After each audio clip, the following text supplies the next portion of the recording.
Doctor Bhimrao Ambedkar की प्रासंगिकता और अनुसूचित जाति बुद्धिजीवी सम्मेलन, और आपने भी इसमें भाग लिया, क्या कहना चाहेंगे? कैसी स्थिति दिख रही है? बाबा साहब अंबेडकर के जो सपने थे, इस देश में महिलाओं को अधिकार मिलना चाहिए, इस देश के अनुसूचित जाति वर्ग को सुविधाएं मिलनी चाहिए, इस देश के वंचित वर्ग को मिलना चाहिए।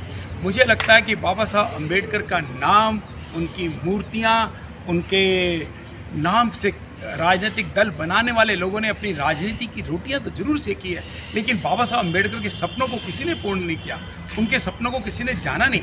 बाबा साहब अंबेडकर कितना लंबा संघर्ष किया।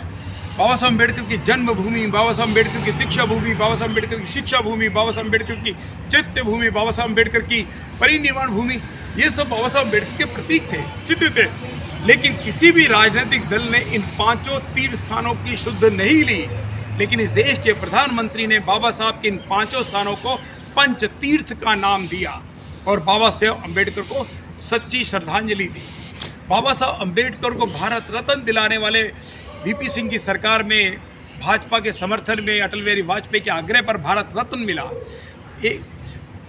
2015 में बाबा साहब अंबेडकर की 125वीं जयंती थी। 125वीं जयंती को इस देश के प्रधानमंत्री ने बड़े भव्य रूप से बनाई। इसी जनपद पर बाबा साहब अंबेडकर का एक स्मारक स्थल बनाया, डॉक्टर अंबेडकर इंटरनेशनल सेंटर।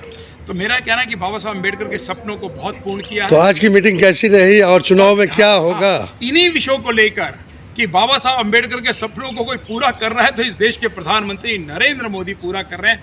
उन्हीं सपनों को लेकर, उन्हीं कामों को लेकर बाबा साहब अंबेडकर ने आंदोलन चलाया था 1927 में, जल आंदोलन, महाड़ आंदोलन।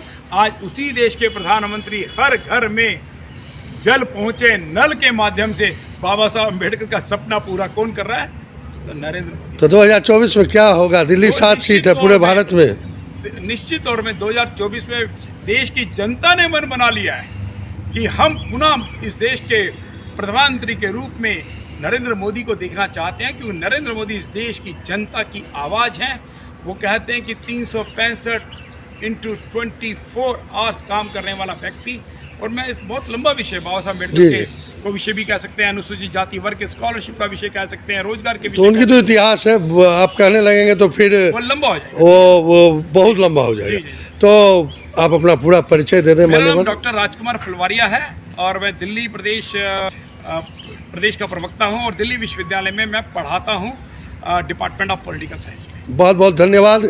तो डॉक्टर बाली राजनीतिक शास्त्र के जाने माने व्याख्याता हैं DU के, और अपने विचार बेबाक रखते हैं, और इनके पास डॉक्टर भीमराव अंबेडकर से लेके सभी महापुरुषों का इतिहास से लेकर वर्तमान तक के ये शोध कर चुके हैं।